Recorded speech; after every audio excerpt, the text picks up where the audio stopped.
Olivia Newton-John, Kylie Minogue, Jane McGrath and Raylene Boyle have in common? Each of these famous Australian women received a diagnosis of breast cancer. 1 in 8 Australian women will develop this illness, and 3,000 Australians die from this every year. Today, we'll be talking to women who have been diagnosed with this cancer and who are now here to support and inspire others who are going through this journey. We will also be talking to a young man about his experience with the loss of his mother and what he has been doing since then.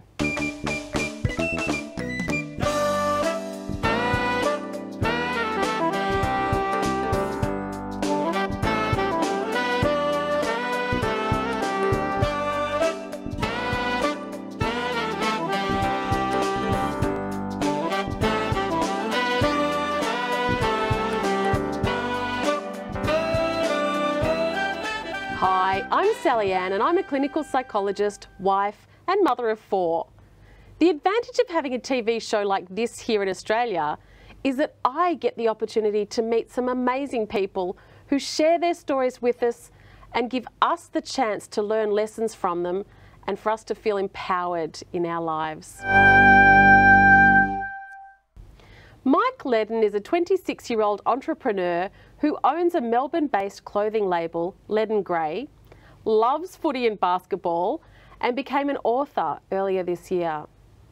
He's been a speaker for NBCF, which is the National Breast Cancer Foundation, since 2012 after his mother's death, despite his biggest fear having been public speaking. So thanks for joining us on the show, Mike. I really appreciate you coming. I thought first of all we might start with you telling us a little bit about your mother. Sure. So my mum Marie is mother to 3 kids, yep. Myself and 2 sisters, and she grew up in Melbourne in the western suburbs in Sunshine, and long story short, met my dad and spent 25 years together. Wow.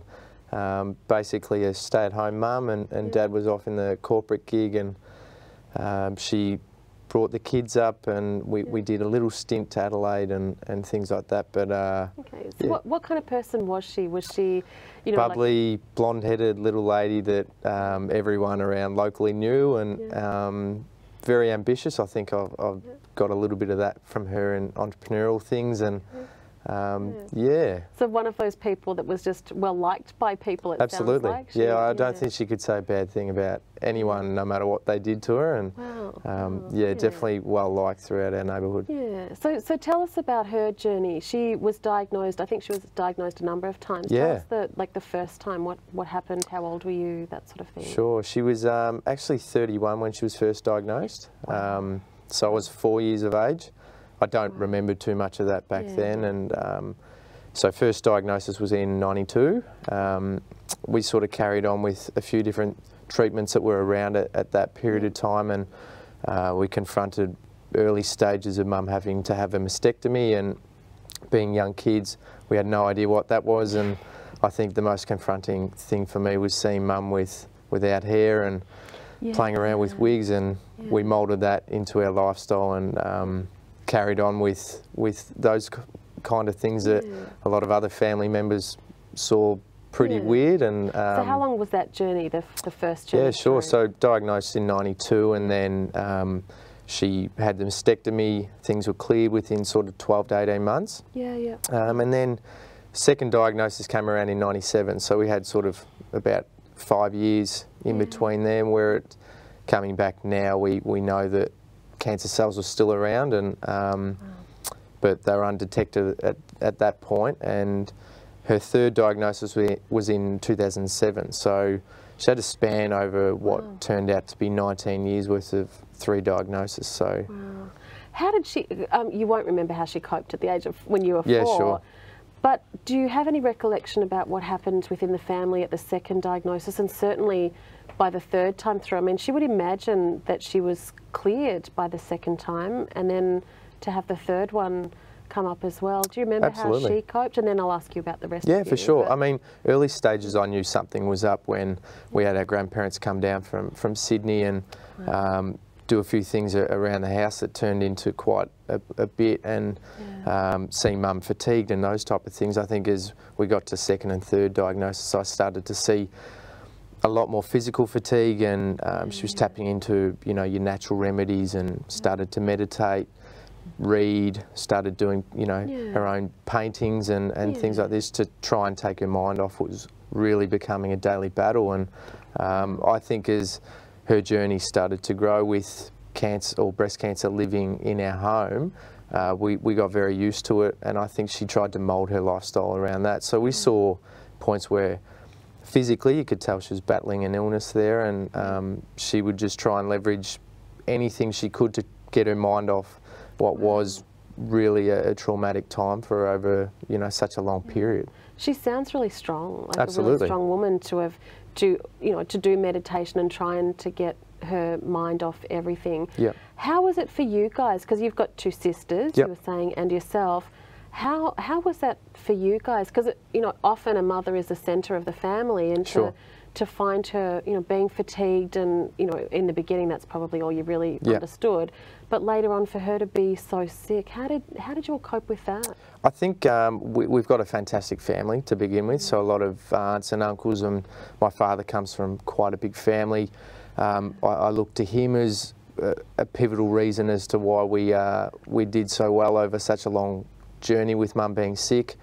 That being said, she did a lot of fantastic things being ill and not allowing that to interfere with her upbringing of her kids. So we had a great balance of just family stability from aunts and uncles, great neighbourhood to grow up with wonderful friends and family. I think that was pivotal. But she was just a, you know, strong woman, and the same goes for my father. So I think I take a great privilege in having had that through such a, you know, powerful upbringing, and my two sisters as well. So you've got great memories with her too, by the sounds of things, because certainly. she was very present and really there, and all the great support that you have. Absolutely. So since then, you know, then your mother didn't make it. And we won't. There's not enough time to really go into how distressing and terrible that must have been. I can't even imagine. But I wanted to share the next part of your story, which is what you've been doing since then. Yeah, certainly. I think it's a weird thing, life. It does some crazy things to you, and I remember studying business at university and just having a huge fear of public speaking, and thought I'm never going to end up doing that as a professional or integrated into any of my work life, and avoid at all costs. Yeah, absolutely. So after losing Mum, which was just one of the most powerful things I think I've had to go through, I kind of faced what was essentially my greatest fear in life, and I came into contact with the National Breast Cancer Foundation through some mutual friends, and I knew that Mum had done some things in the past with them, and yeah, long story short, again, I aligned with them and joined their speaker bureau and started tapping into a few talks here and there, and I think I did get thrown into the deep end with the first talk in front of probably 1,000 people at Flemington Racecourse, but I think I got a bit of a bug there from just seeing what kind of impact just telling parts of your story can have, and also contributing to breast cancer awareness as well. Absolutely, and helping them raise funds. Absolutely. Look, thank you so much, Mike, for being part of this show. I really appreciate it, and I really appreciate the conversation happening. After the break, we're going to meet two delightful ladies who are going to share their stories with us. She said, you need a mastectomy. There's no other way around this. We need to take it off. Lara and Leanne are two women who had not met before this show, but they share a similar story.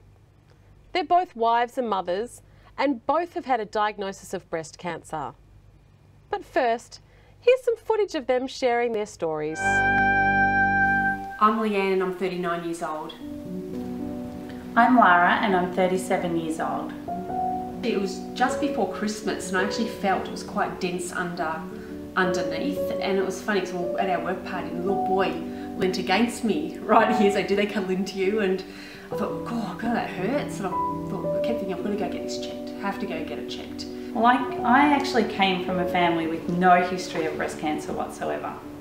And it wasn't until I went to my GP and had my normal checks that she said, are you checking your breasts? And I said, no, I'm not. And she showed me what I needed to be doing, and I started doing that. And it was only 12 months later that I picked it up. I felt numb. I felt sick. Sorry. I had my 7-year-old son with me at the time. That was really hard because I just like the tears were just flowing, and you know, he's looking at me going, "Why are you crying, mummy?" And you know, so I said, "Oh no, it's all good." And you know, it's sort of, yeah, so it was a bit of a shock. It was just a shock. You know, it was sort of straight down the line, all happening. This is what we're going to have to do. So it was like bang, bang, bang. Yeah, it's sort of very, very surreal. I immediately thought of my family. How are we going to cope with this? I didn't think it was for me. I thought immediately, oh my God, I have 2 small girls and I have a husband that are just not going to take this news well at all. So it was difficult, but we both decided that it was important to be honest to the children as well, because I would be talking with family members about it. I didn't want them to hear something else, so we were always very honest with them. But it was really difficult to tell my girls. So welcome to the show, you two. Thanks so much for joining us, and thank you for sharing your story before. So tell us, Lara, we'll start with you. What's happened since then, since the diagnosis? What was the treatment for you? So I was diagnosed in 2013. I then went on to have a lumpectomy done. Yep. After that, I then started on chemotherapy. Wow. And what was that like? it was actually quite difficult towards the end. At the start it wasn't too bad, but it has an accumulative factor. Okay. So as you get towards the end, it does take a bit more of a toll on your body. Yeah. But I had amazing support from my family, and we got through. So it was awesome. It was okay, yeah. And then I had radiotherapy, and I also did Herceptin for 12 months after that. Okay, and now what's the diagnosis for you? So I just had my 2-year checkup, and I'm all clear. That's awesome. Yeah, congratulations. thank you. That's great. Thank you. What about you, Leanne? What's been your journey? Well, I was diagnosed in April this year, and yeah, it just happened very quickly. And I went and saw a surgeon, my surgeon, Dr. Nicole Yap, and she said, yeah, she has said, we've got some bad news for you. And it was actually, yeah, my whole left side breast was covered in cancer. She said, you need a mastectomy. You've got there's no other way around this. We need to take it off. So I was a bit in shock. It was just like bang, bang, bang the whole time. Very quick, very sudden. Yeah, so and then she actually said to me, the question is now, what are we going to do with the other side? Because there is a chance, you know, a very high chance it's going to go into that side as well. And it's funny, I actually grew quite angry towards my breasts and said, you know what, just take them both off. Just take them both off. And then I'm happy I made that decision. Yeah, you know.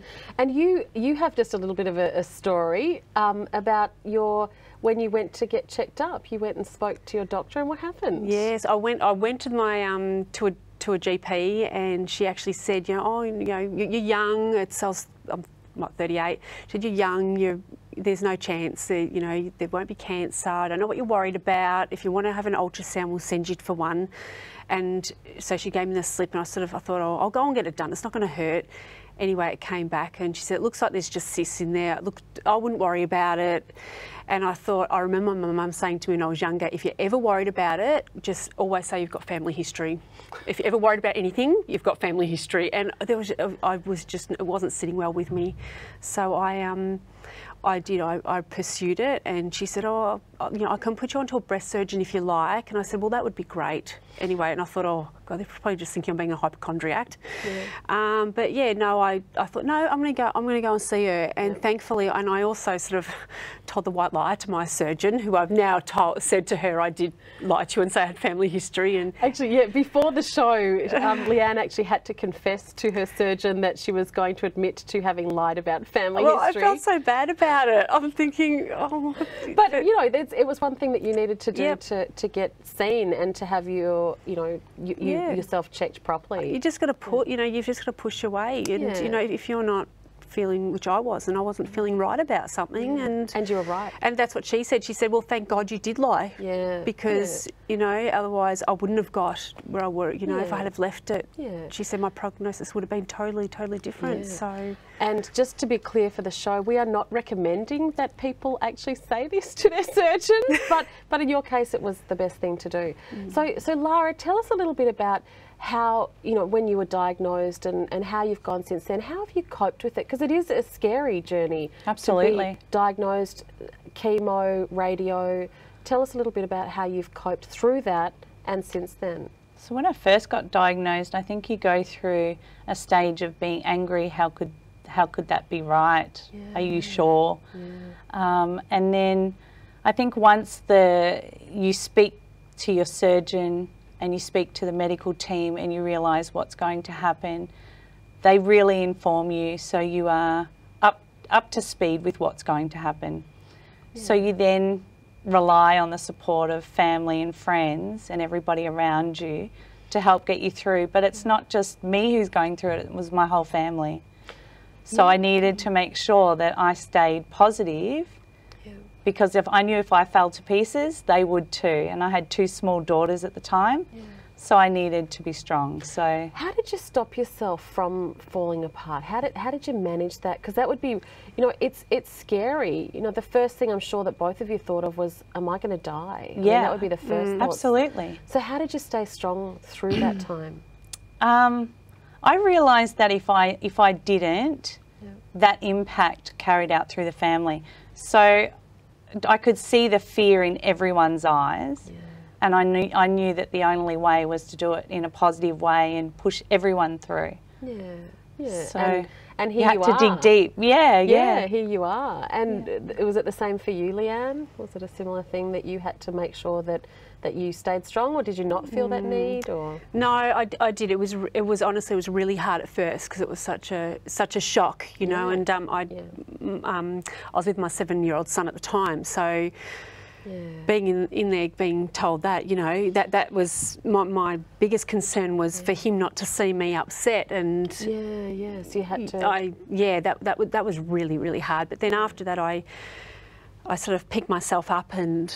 And you've had you've had a few laughs along the way, and you know, made some jokes along with it. You haven't let it beat you down, which is the great message from the two of you. Yeah. So what advice would you give women now, or men actually, because men can have breast cancer as well? What advice would you give them now if they were diagnosed now? Apart from the, you know, we're not going to talk about the treatment because that's up to surgeons, but what advice would you give them from an emotional, psychological point of view? What would you say to them, or what would mean would make a big difference to them, do you think?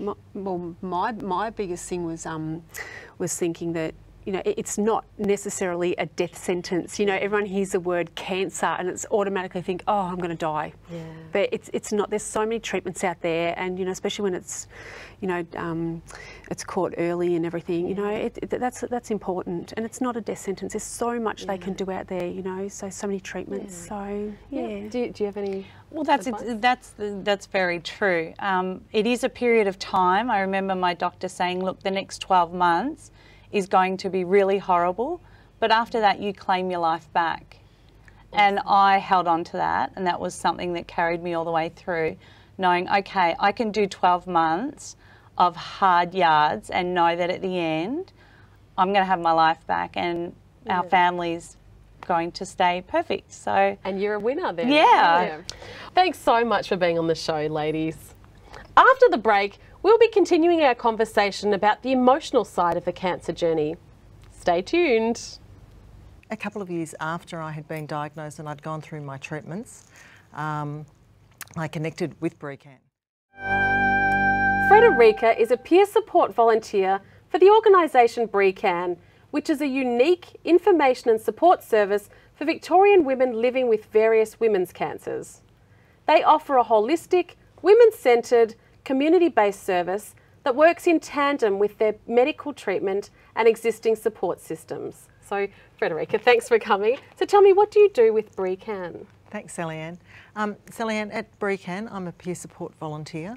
And as you said, BreaCan is an information and support service for women affected by breast cancer or gynecological cancers, and also some men with breast cancers and their families and support networks. And we there, as peer support volunteers, we have had our own experience of a breast or a gynecological cancer, and there's 40 of us acting at the moment as peer support volunteers. I actually understood that all of you have had your own journey through cancer. That's correct. Tell us just briefly about yours. Well, I was diagnosed with cancer back in 2004, so I'm 11 years post, which is terrific. And a couple of years after I had been diagnosed and I'd gone through my treatments, I connected with BreaCan.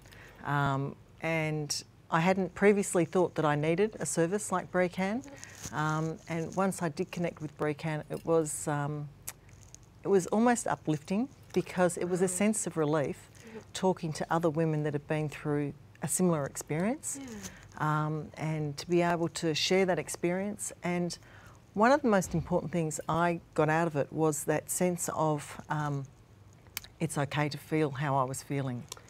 The normalcy of, or normalising the feelings that I was having, that it was okay. So that was my experience and how I came to BreaCan. Because I guess that's what I wanted to know, is being a support person for someone who's going through this journey, they really look to someone like you who's been there, you know the road that they've travelled, you're familiar with that road, and you can help sort of guide them along. Is that typically how it works? It is sort of how it works, absolutely, Sally Ann. It's being there. I think women naturally connect with other women that have got that shared experience, and I think when you know you're talking to somebody that has actually lived through part of what you're going through, you just have that connection, and you're able to, we find that women are able to talk to us in a very different way than they would talk to their own family or friends, because you don't have that invested nurturing or protection that you would have, you know, you being a mother, you probably wouldn't share the same fears that you have with your daughters. Whereas if you can talk to somebody who, in a sense, you have that anonymity with, you can, I think women feel more able to express those fears and concerns. I think that's the same thing, certainly in my job, being a psychologist. People will come and tell me things that not that they don't want to share with their family, but that they don't want to burden them with. And I think that's what you're saying, is that they don't want to say, I'm scared, I'm afraid I'm going to die. They can say that to you, though, because you aren't part of their social arena. That's right. They don't have to protect me, whereas they have to protect their own family to some extent. So that's a great support system. What are some of the things, first of all, that people tend to share? And I'm guessing it would be more that, you know, am I going to die? Would be one of the biggest fears, I would imagine, for most people. Or is it? No, I don't necessarily think it is. It's often. I suppose it depends at what stage of their cancer experience they're connecting with BreaCan, and probably the women that we see through our Bridge of Support program at the Royal Melbourne Hospital, sometimes we're seeing women at closer to that diagnosis stage. So that's when there's a lot of real fear coming out, and I suppose that sense of, am I going to die? And I think for those women, one of the really strongest things that comes out of the Bridge of Support is for those women to see us now down, you know, at a different stage of our experience, you know, past that initial diagnosis and past treatment.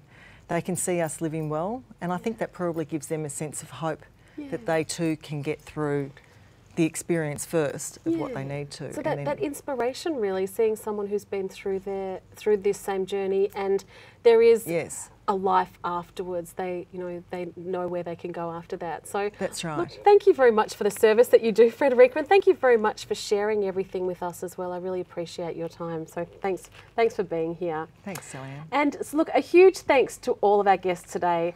Early detection is extremely important for both women and for men when it comes to breast cancer. So check yourself regularly, and if you are worried, please speak to your doctor. Thanks again for watching the Sally Ann Show. We hope you enjoyed it as much as we did, and we want your feedback. So contact us on our Facebook page and Instagram, or follow me on Twitter.